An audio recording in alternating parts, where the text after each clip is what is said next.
reluctantly to the shrine the first time because I was a physician who was skeptical of these, quote, miracle services. But as I sat in the auditorium and watched Kathryn Kuhlman come onto the stage, all of a sudden she was transfigured, enveloped in a beautiful golden light. And this was like a mandate from God. Here is my teacher, hear her.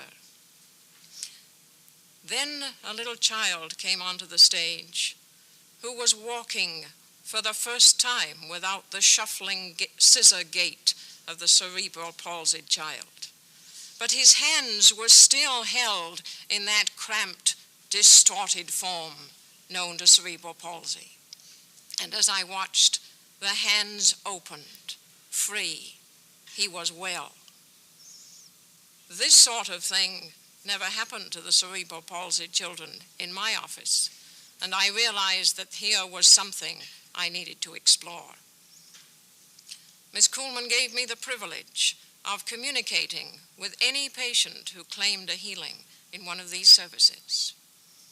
And thus, I underwent a subtle but profound change, not only in my personal life, but in my practice, because I came to realize that no matter what the problem the patient might bring, what the disease, nothing was impossible with God. And that if I and the patient could yield our lives to God, remarkable things would begin to happen. This, I believe, was the greatest lesson that I have learned in 7.5 years of association with Kathryn Kuhlman on the stage of the miracle services. One of the most unusual miracle services I was privileged to attend was in the convention center in Las Vegas. There were several of us doctors present, and of course Miss Kuhlman made sure that we were all on the platform and could talk to those who came forward to witness of their healing. Doctor, what is this? This little 11-year-old boy had rheumatoid arthritis affecting his hips and his knees and his ankles, wrists, and this is his wheelchair. You mean this is the little boy's wheelchair? Yes. Honey, is this? This is the most beautiful child. I would have come to Las Vegas just for the healing of this youngster. How old are you, honey? 11. Tell the people how old you are. 11. What's your name? Doug. I want you to see this little wheelchair. Look, this little wheelchair made for a little 11-year-old boy, rheumatoid arthritis. This is grandmother, the grandmother who brought him, remember. Walk across the stage, honey. Walk across there.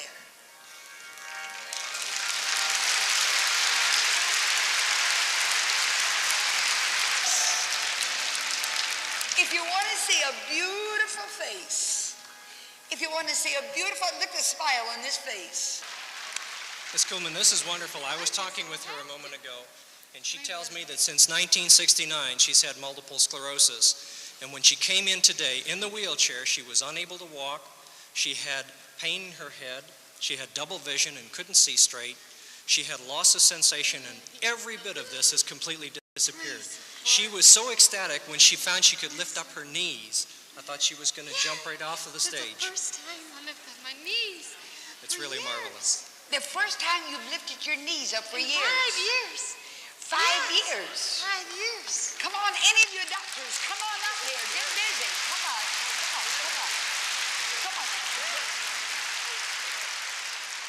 The first time in 5 years. Yes, I can lift my knees like this. This gentleman has had both of his ears open today. You said in your... And Are he's you a a scientist. doctor? Who are you? You're a scientist. I don't want you to forget who I am, because I know Concordia. He said, I want you to forget who I am. But this is a scientist, and it's true. The two hardest people in the world to convince, a doctor and a scientist. What happened to you today? We'll forget. Well, you made a statement to the audience. Just now somebody heard for the first time. I had damage to both ears and had gone to an ear specialist and had earphones put on, and he turned the frequency up, and he said, it's no use you getting a hearing aid because both nerves are dead. Both nerves are dead? Both nerves. So then your attendant down there started to giving me a test, and pretty soon I told him, I said, she's talking louder than you are.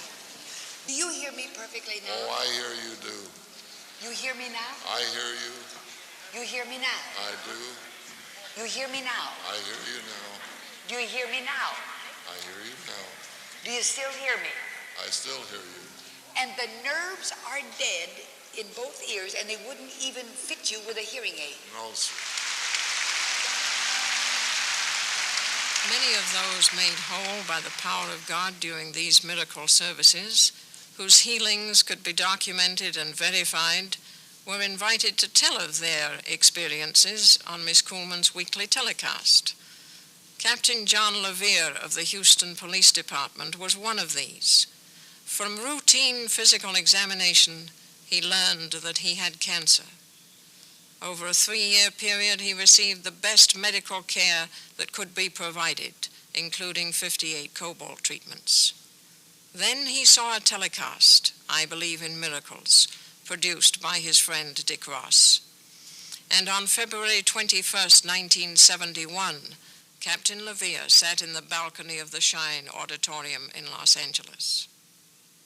And you said, there is a man in the balcony that has just been healed of cancer.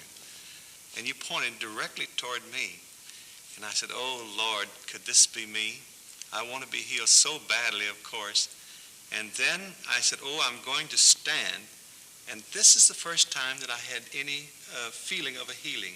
As I started to stand, I felt a surge of energy go through my body like I hadn't had since I was a kid. Describe it. Oh, listen, it was great.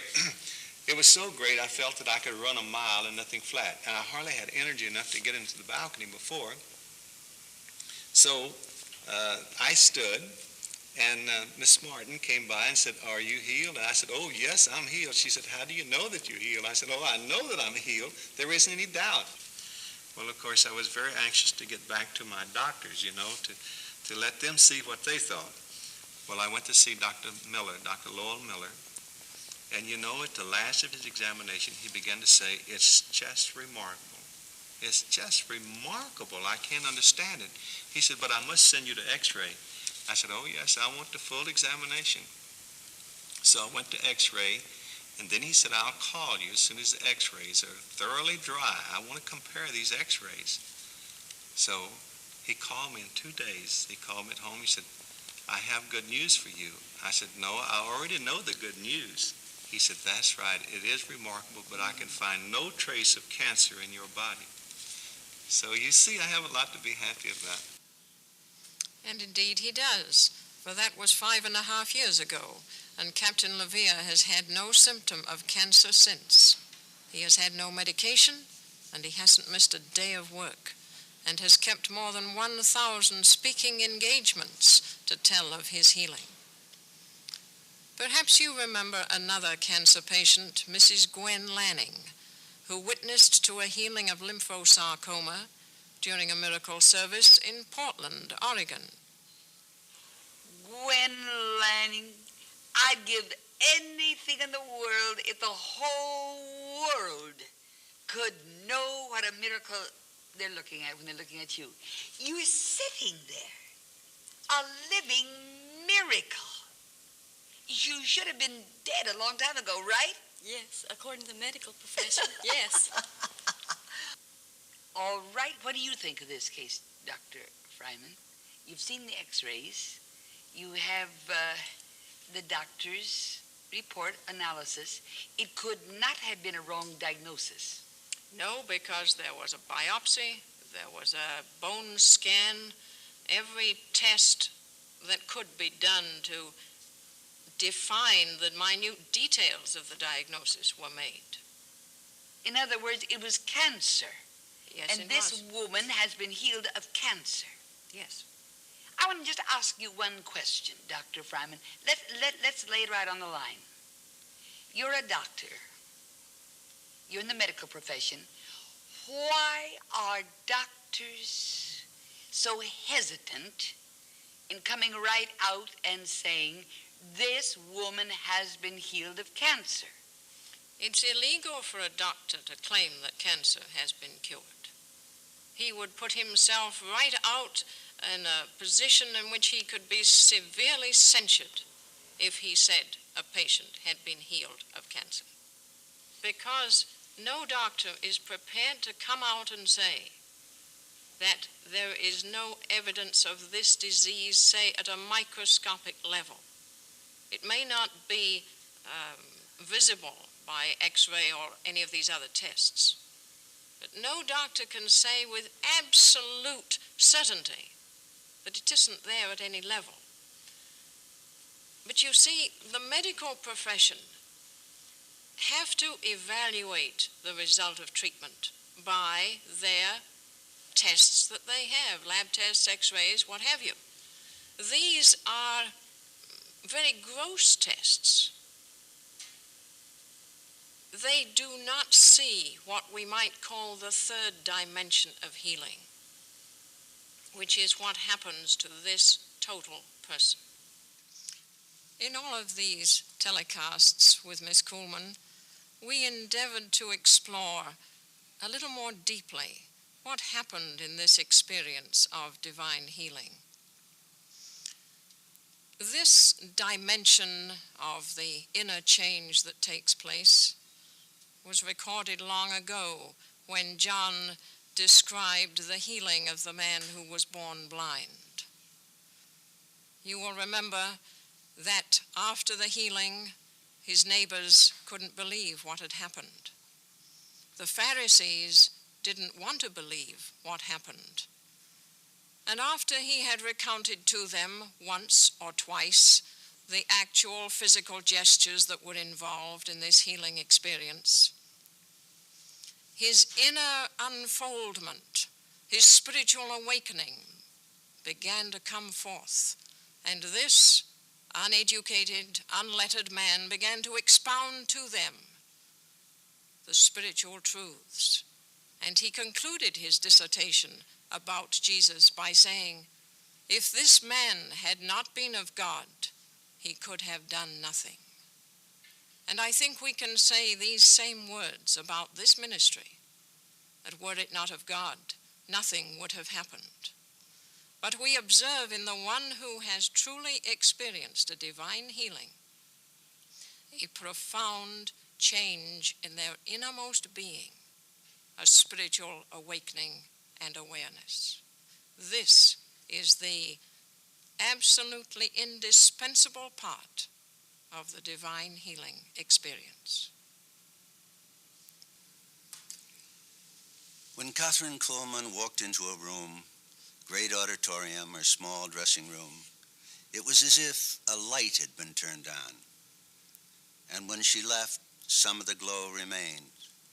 But it was her humor that was so endearing, her ability to laugh at herself. In the early days of our friendship, I told her of an embarrassing mistake I'd made when asked to pray for an alcoholic. I prayed over the wrong man. Oh, never mind, Kathryn said. The Lord knows that your heart is good. He'll make some good of it. You know, the very first time, Kathryn said, that I was asked to give a eulogy, I buried the wrong man. Well, how come? I said. Well, she said, I walked into the first room in the funeral parlor, and I told the mourners what a remarkable woman the deceased had been. It was the wrong parlor. It was the wrong room. It was the wrong person. It wasn't a woman. It was a man. Well, what good could come of that, Kathryn? She said they hadn't planned to have any service over him at all, so the poor man had a good Christian burial. And the woman next door, well, she was waiting when I finished. She wasn't going anywhere. She had plenty of time. And you know, Kathryn was right. The man that I prayed over, the Lord heard the prayer and honored it. He was a secret drinker, and the Lord opened a wonderful new life for him. I remember the lightness and the frailty of her body, especially during the last 2 years, and her grace. I remember her grace under the tremendous physical pressure of her schedule. It was no good trying to get her to consider her strength. If my flying 7,000 miles, she'd say, and standing on my feet 5 hours helps to lead one soul to the Lord is well worth it. It costs, Tom, she said to me on the last broadcast. But I'd gladly pay any price to serve him who made my redemption possible. And she brushed away tears of pure love. You know, Kathryn's influence on many of us was quite apart from the realm of physical healing. It was a spiritual impact, a blessing that enriched us and gave us an added dimension, gave us power. I speak for myself and for others who graced this setting. There was Madame Bilquis Sheikh, a new convert to Christianity from Pakistani ruling household. When I got on my knees and called God my Father, the miracle took place at that time. As I called him Father God, I longed to know you. And I felt as if there was always a curtain between me and my God. And that curtain had been removed, and I could feel his love and compassion and pity for me. 4-star General Ralph E. Haynes, retired Commanding General of the United States Continental Army. 41 and a half years in the service of your country, right? Yes, that's right, Miss Kuhlman. 41 and a half years, counting my service as a cadet and as an officer. You know, I had to smile a few minutes ago when I realized that I had to go all the way to Jerusalem to meet you and to find out that your wife had been wonderfully healed during one of our services. And Cassia, lovely professional model from the international world of fashion. But salvation is an incredible thing. It's timeless, and it's only the very beginning. And you remember when a very definite change takes place. Joanne Mix, a gifted Southern California artist. Well, I had heard about the healings, and I had seen all of the wonderful people that had come and witnessed on your telecast, so I was prepared to see wonderful miracles. But I wasn't prepared for the love that I felt when I walked into the shrine. From Ghana, West Africa, the Honorable Judge Selassie Sawyer. Well, I'd read about miracles in the Bible, but I didn't believe that they were still happening. And this was so real. I'd read other people's books on miracles, but somehow I wasn't much impressed. But when I read this one, I knew it was real. I knew this was really happening. I believed it. And I always longed to be here to attend the miracle services to see what God was doing. Sister Elizabeth, a Catholic nun hungry for a deeper spiritual life. Well, I was convinced of it. I didn't doubt. I was convinced of it. Because I never used to be able to bend my toes. I never used to be able to, Catholics make genuflections, you know. I was never able to bend my foot or my knee. For how long? Oh, 12, 15 years.